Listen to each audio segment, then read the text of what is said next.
소위 말하는 그 어떤 바위를 뚫는 그 힘은 어디에 있을 것이냐. 뭐, 알죠. 뭐, 바위를 뚫으려고 해서 물론 큰 망치로 하더라도 바위는 깨어지는 않게 돌멩이로는 깨어지지 않는 것이죠. 근데 바위를 이렇게 뚫는 그, 바위에 보면 구멍이 가끔 나 있는 것을 볼 수 있죠. 그건 무엇이냐.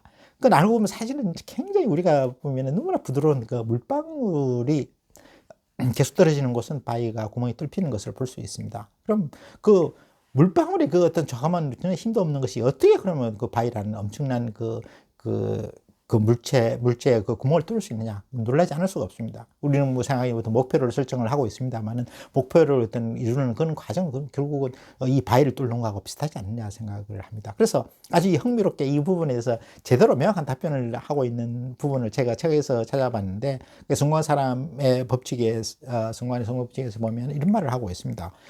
바위를 뚫는 것은 어떤 그 물방울의 어떤 고집이다. 그러니까 뭐랄까, 어떤 고집스러움이다. 그러니까 우리 고집이라면 일반적으로 부정적으로 얘기하겠죠. 뭐 고집이라는 것은 의사면 한쪽에서 편향돼 있고 뭐 계속 그것만 한다는 그런 부정적으로 했는데, 그러니까 끊임없이 어떤 그것만 이렇게 지속하는 어떤 고집.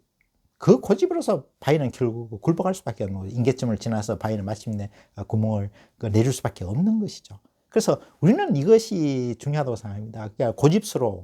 자기만의 고집. 다른 사람은 어떤 사람, 너 너무 고집스럽다. 이런 부정적으로 얘기하는데 사실은 고집스러움이 있어야 되는 것이죠. 그렇지 않고는 남과 차별이 될 수가 없는 그 부분이 있습니다만은 우리는 그런 걸 간과하고 오히려 뭐 다른 사람과 같이 뭐 평범한 큰 차이가 나지 않은 일반인으로 살아가는 그런 삶을 하고 있습니다. 고집스럽다고 얘기하면 스스로에게 대해서 이게 자기가 내가 이게 뭔가 이게 좀 다른 사람과 너무 좀 차이가 있어서 어떤 문제가 있는가 이런 생각할지 모르는데 어떤 그런 고집스러움이 필요한 것이죠.